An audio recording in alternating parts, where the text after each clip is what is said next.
we have identified a series of very important infrastructure investments in the Northwest Territories. It's great to be here. We have a very strong relationship. I can tell that this government is focused on the North, cares about the North. The Prime Minister met with the Northwest Territories Premier R.J. Simpson today, the first time since the feds earmarked billions of dollars for defense and infrastructure in the Arctic. So, did the Prime Minister clarify how and when that money will roll out? Well, R.J. Simpson is the Premier of Northwest Territories, and he joins me now live in the studio. Premier, good to see you, sir. Thank you for being here. It's lucky the Prime Minister is able to fit you in with the drama that's been happening the last 24 hours. Well, what's your sense of what you're seeing in terms of the frustration from BC, the MOU with Alberta, the resignation from Cabinet, and whether this could maybe upset a bit of the dynamic at the First Minister's table, which seems to have been working pretty good? Yeah, and I don't want to get too much into the drama here between Alberta and BC and Canada, but you know, the Prime Minister, he wants to get things done. But to get things done, you need people on board. And so I suspect that there's going to be a lot of conversations, a lot of hard work between Alberta, BC, Canada, and the Indigenous peoples whose land this pipeline could potentially go on. So I think we're far from the end of this, but you know, we have been stagnant as a country for a long time. And I can't fault the PM for wanting to push something forward and do something. That being said, we all got to work together.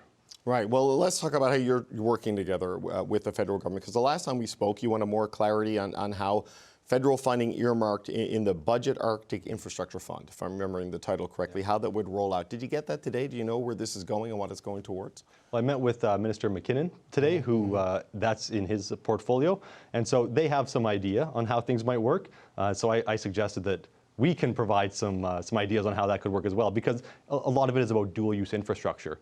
And so I don't know what dual-use infrastructure the D&D needs, but I know what dual-use infrastructure we need for the communities. And so by working together, I think we can put some appropriate parameters around there and ensure that it's, you know, doing what it's intended to do. How do you even know if it's dual use if you don't know D&D needs it? You know what I mean? Like, it could potentially be dual use. So give me an example of something that you want, that you think could be dual use, but that you need some clarity on whether or not it could actually work with the Department of National Defense. Well, I think airports are, runways are one of the big things. And that's, they basically said that's dual use. But I think there's other things like, you know, a lot of the small communities, some of the things they're looking for are like access to granular materials. They need a road to a gravel pit so they can get gravel and repair their runway, or put down a pad for a house. So something like that, you know, it enhances sovereignty because it allows communities to become vibrant.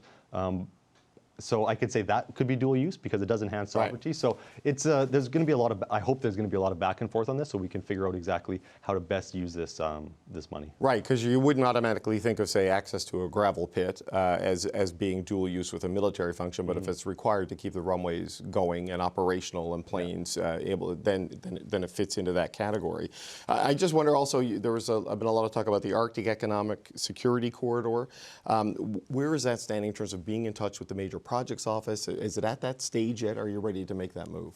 Well, our Minister of Strategic Infrastructure had a meeting with Dawn Farrell from the Major Projects Office, and she's going to be going down there and meeting with her in the next couple of weeks as well.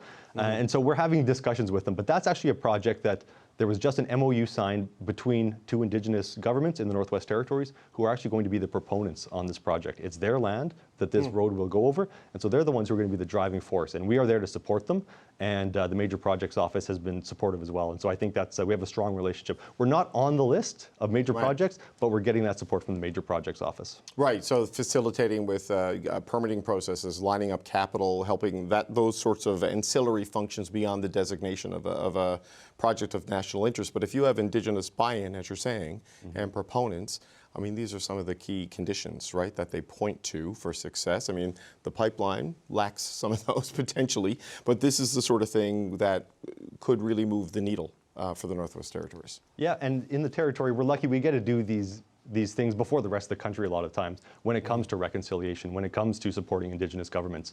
And so this corridor, so we have two major road projects, Mackenzie Valley Highway and the Arctic Economic and Security Corridor. Together, I would say they represent the greatest expansion of resource development opportunities in Canada since the Transcontinental Railway. So these are major projects, and Indigenous people are leading. But I think it was last week that the Minister for Northern Affairs, Rebecca Alty, Northwest Territories MP, said the Mackenzie Valley Highway is unlikely to make the major projects list because it's within one jurisdiction. That doesn't mean, I guess, it can't get some help from the major projects. I'm not sure, but where do you think that leaves the desire for the funding for this is a $1.65 billion project. So where does that leave your ability to make progress there, do you think? Well, and that's one thing the Major Projects Office can help with, is where do we find that financing? How do we do this?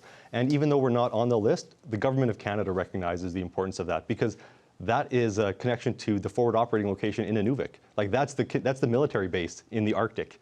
And there's not really a reliable road access to it right now. So I think there's a lot of reasons Canada would want to put money into it, and there's reasons that private companies would want to put money into it as well, because there's going to be a return on investment from mineral exploration, oil and gas development. So it connects communities, it opens up economic opportunities, and it enhances security. So on oil and gas development in the north, it has been a persistent complaint. My home province, Newfoundland and Labrador, oil really helped save things, certainly for government revenues after cod went down. The next project they want is kind of stuck, and it needs a push. We've got the fight now over a pipeline in Western Canada, but in the north there's been an Arctic Ocean drilling moratorium. That's up for review in 2028. I mean, what is your sense based on what the Prime Minister said yesterday about the need to get this pipeline potentially to the BC coast through sensitive ecological areas because of the disruption and the rupture of trade? What are your thoughts on what this could mean when that review comes up, the need to open up the north for drilling? Is that something you would welcome, or are there limits there? I would welcome that moratorium being lifted today as opposed to in 2028. Yeah, there is now, in 2023, we signed an accord. Governments of Yukon, N.W.T, Canada, and the N.W.T Regional Corporation all signed an accord on offshore oil and gas in the Beaufort Sea, the Arctic Ocean. And so it's now Northerners who are going to have direct input into how those resources are managed. And so when it comes to the environmental concerns, there's our ability to manage those. And so that really reduces that concern a lot. So I think that if the Inuvialuit, whose land and water those resources are contained in, want to see this removed, I think we have a good opportunity to make that happen and spur economic development in the region. Is that a live issue in any way? Because I know what Donald Trump has done is it has disrupted many things and accelerated many things. So something that may be on the agenda for 2028 could move up to 27, 26. I don't know if that's happening here because there are many other things happening in sequence. But is this something you've talked about with the federal government about, or is it just something that is on the horizon? No, I spoke to the Prime Minister today about the moratorium, and I expressed my desire to have it lifted, and I've said this publicly before. We have a big focus on mining in the Northwest Territories, and for good reason, very mineral rich, but we don't want to put all our eggs in one basket, and so I think this is another economic opportunity. Canada wants to become an energy superpower. We have oil and gas in the Arctic. We have a shipping lane to Asian markets. It's there to be developed if we want to develop it, and we can do it, and it can bring benefits to the people of the North, and so I'm very supportive of it. Did the Prime Minister give you any indication of where he was leaning? Do you have a memorandum of understanding we're going to learn about? Like, is there potential for movement on this in the next little while? Well, the Inuvialuit have to want this. Right.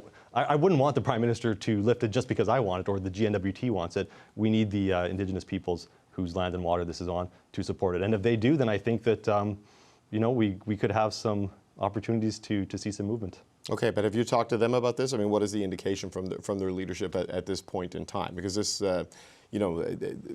traditional lands, sensitive areas, sometimes it's a tough sell. Where does that conversation stand? Yeah, and that's the thing. Inuvialuit have a settled land claim. They have an environmental regime laid out in their land claim. And so they have a lot of say in how things are developed. Right. And so it's not someone else coming in and imposing a system on them that could impact their environment. It's them who are really taking the lead on this. So I'm not going to speak for them, but I know that there's a real desire for additional economic opportunities in that region. Okay. Premier Simpson, it's always good to see you, sir. Thank you for coming in the studio every time you're in town. We love having you here. Thank you.